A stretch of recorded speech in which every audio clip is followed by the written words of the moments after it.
আসসালামু আলাইকুম। সবাই কেমন আছেন? আশা করি আল্লাহর রহমতে সবাই ভালো আছেন। আমি আলহামদুলিল্লাহ আমার বাচ্চা নিয়ে, আমার পরিবার নিয়ে আমি আলহামদুলিল্লাহ ভালো আছি। আমরা এমন একটা সমাজে বাস করি যে কখন কি হবে আমরা কিছুই জানি না। আমাদের কোথায় নিরাপত্তা আছে আমরা সেটাও জানি না।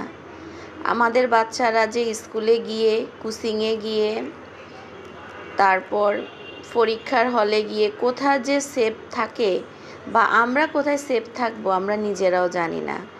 আল্লাহ আমাদের কপালে কি রেখেছে আমরা কিছুই জানি না। তারপরও সবার জন্য দোয়া করব, আল্লাহ যেন সবাইকে ভালো রাখে, সুস্থ রাখে, সকল প্রকার বিপদ আপদ থেকে সবাইকে ভালো রাখে।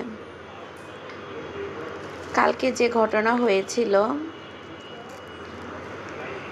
21 তারিখ উত্তরাতে, এ ঘটনায় আমরা সবাই আসলে যেমন আতঙ্কিত তেমনই আমরা চিন্তিত আর দুঃখ ভরাক্রান্তে যে সকল মায়ের বুক খালি হয়েছে তাদের জন্য গভীর শোক জানাচ্ছি। আল্লাহ যেন তাদেরকে ধৈর্য শক্তি দান করেন। আর যারা অসুস্থ হয়ে পোড়া ঘা নিয়ে হসপিটালে ভর্তি তাদের জন্য আল্লাহর কাছে দোয়া কামনা করি, তারা যেন তাড়াতাড়ি সুস্থ হয়ে যায়। এখানে আমি সন্ধ্যায় বাচ্চাদের জন্য নুডলস রান্না করছি। কোকোলা নুডলস কম ছিল, তাই সাথে একটু ম্যাগি নুডলসও দিয়ে দিয়েছি। এখানে আমি একদম সহজ উপায়ে রান্না করছি, কারণ আজকে মনটাও ভালো না, বোনের বাসা থেকে চলে আসছি, তাই এখন রান্না করতে হবে। কি করব, বাচ্চাদেরকে তো সন্ধ্যায় নাস্তা দিতে হবে, তাই আমি একদম সাধারণ রেসিপিতে নুডলসটা রান্না করে নিচ্ছি। তারপর আমি আপনাদেরকে সব সময়ের মতো একটা অনুরোধ করব, যদি আমার ভিডিওর কোনো অংশে যদি আপনাদের ভালো লাগে তাহলে অবশ্যই একটা লাইক, কমেন্ট, শেয়ার এবং সাবস্ক্রাইব করবেন। আর যারা আগে থেকে করেছেন তাদেরকে অসংখ্য অসংখ্য ধন্যবাদ। এখানে আমি পরিমাণ মতো তেল দিয়ে তারপর কাঁচামরিচ কুচি আর পেঁয়াজ দিয়ে দিলাম। আজকে টমেটোটা ছিল না তাই টমেটোটা দেইনি, কিন্তু টমেটো কেচাপ দিয়েছি। তারপর আমি নুডলসটা দিয়ে দিলাম।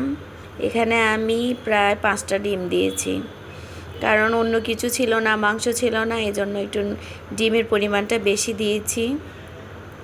তবে অনেক মজা লেগেছে খেতে, বাচ্চারা অনেক মজা করে খেয়েছে। ওরা কিন্তু নুডলস খুবই পছন্দ করে, তাই মাঝে মাঝে আমি সাধারণ উপায়েও রান্না করে ফেলি। কিছু না থাকলে শুধু ডিম দিয়েও রান্না করি, ওরা যেভাবে খায় সেভাবেই দেই। আর আপনারা কে কোথায় থেকে আমার ভিডিওটা দেখেছেন অবশ্যই একটা কমেন্টস করে জানাবেন।